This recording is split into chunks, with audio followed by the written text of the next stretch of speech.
সকলে কেমন আছেন? আশা করি ভালো আছেন। তো আজকে আরও একটি ভিডিও নিয়ে আসলাম আপনাদের মাঝে। ভিডিওটি হচ্ছে শাইখ আহমদুল্লাহ হুজুর সাহেবের। আর ভিডিওটি বক্তব্য রাখবেন হতাশা, যারা হতাশা হয়ে গেছেন জীবনে তাদের জন্য। তো চলুন শুনে আসি।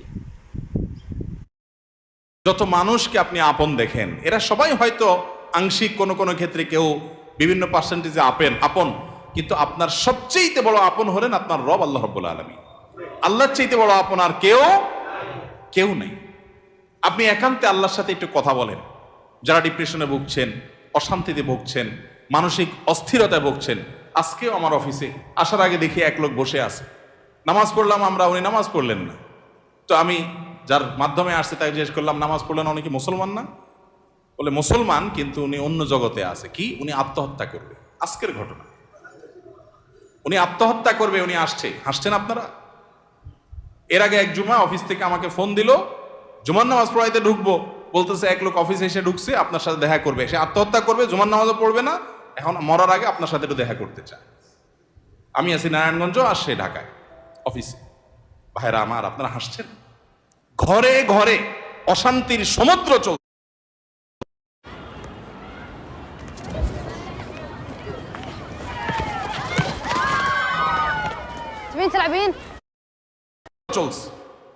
ঘরে ঘরে মানুষের মধ্যে অশান্তির হাবুডুবু খাইতেছে। তরুণ ইয়াং মানুষ, বাচ্চা ছেলে এখনো দুনিয়ার কিছু তারে পায় নাই, ব্যবসা বাণিজ্য জ্ঞানজাম ফাসাদ কিচ্ছু পায় নাই। কলেজ ইউনিভার্সিটিতে পড়ে, সেখানে শতাধিক ছেলে এক বছরে আত্মহত্যা করে ফেলতেছে। মানসিক শান্তি যেটা, এটা এই সমাজের প্রতিটা ব্যক্তি থেকে উঠে যাচ্ছে। প্রত্যেকটা মানুষ অস্থির। এর মূল এবং প্রধান কারণ হলো এই কলব এবং অন্তরে যে জিনিসটাকে ঢুকানো দরকার ওটা না ঢুকাইয়া ভুলটারে ঢুকাইয়া বসে আছে। ইনস্টল করে নিছে দুনিয়াকে, দুনিয়া ছাড়ার কিছু তার মাথায় নাই। একজন যুবক, তিনি কোনো মেয়ের সাথে অবৈধ সম্পর্কে জড়িয়েছেন, হারাম সম্পর্কে জড়িয়েছেন, সেটা একটা বিষয়।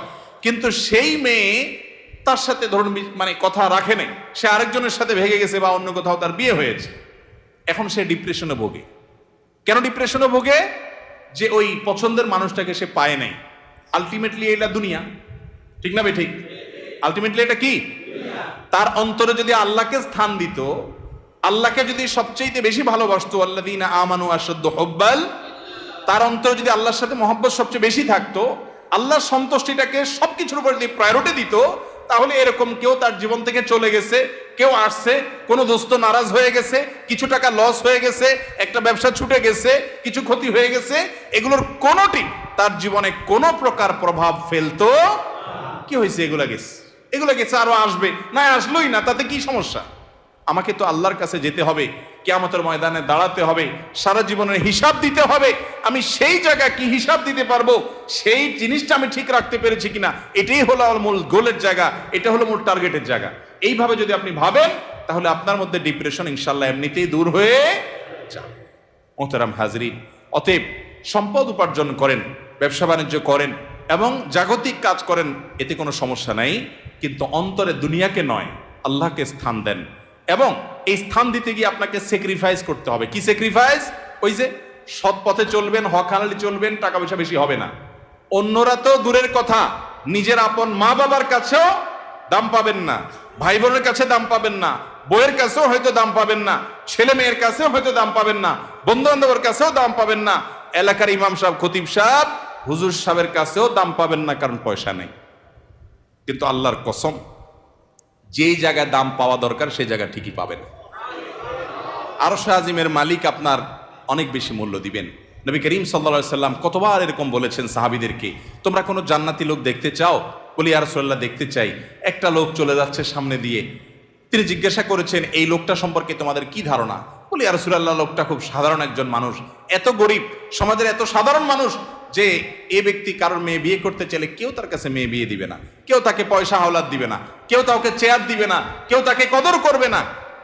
আরেক লোক আসছে, নবী করিম সাল্লাল্লাহু আলাইহি সাল্লাম বলেন, এর সম্পর্কে তোমাদের বক্তব্য কি, মূল্যায়ন কি?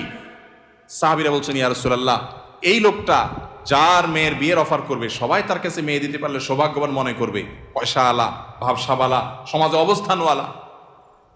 সে কারো কাছে কিছু চাইলে কেউ তাকে ফেরত দিবে না, তার অবস্থান আমাদের কাছে অনেক বেশি। নবী করিম সাল্লাল্লাহু আলাইহি সাল্লাম প্রথম যে ব্যক্তি যাকে সমাজের মানুষ অনেক তুচ্ছ মনে করে, অনেক দুর্বল মনে করে, তার সম্পর্কে মূল্যায়ন করে তিনি বলেছেন, এই যে প্রথম লোকটা, দ্বিতীয় লোকটার মতো মানুষ যদি গোটা দুনিয়াতে পরিপূর্ণ হয়ে যায়, তবুও এই প্রথম এই দুর্বল, কিশোকায়, হ্যাংলা পাতলা, গরিব, অভাবী মানুষ, যাকে তোমাদের সমাজ কোনো দাম দেয় না, এই লোকটার মর্যাদা আল্লাহ রাব্বুল আলামিনের কাছে ওই দ্বিতীয় লোকটার মতো মানুষ গোটা দুনিয়াতে পরিপূর্ণ হওয়ার চাইতে বেশি। ভাইরা আমার, এজন্য সামাজিক অবস্থান এটা আরেকটা ডেঞ্জারাস ব্যাধি, নেশা। নেশা সামাজিক অবস্থান। বেশিরভাগ লোক পয়সা করি কামাই করেন নিজে খাওয়ার জন্য না, ভাবসাবের জন্য। কিসের জন্য? ভাবসাবের জন্য। ভাবসাব বুঝেন?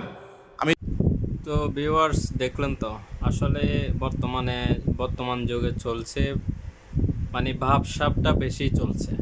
আশা করি সব জায়গায় একই অবস্থা, বাংলাদেশের সব আনাচে কানাচে, মানে খাওয়া দাওয়ার জন্য এত কিছু না, আসলে ভাবসাব, মানে এটা সেটা, আমি এই আমি সেই, এসব কারণে আর কি। এই যে হুজুরে যে বললো কথাটা, আমার একদম সঠিক কথা, সঠিক কথা।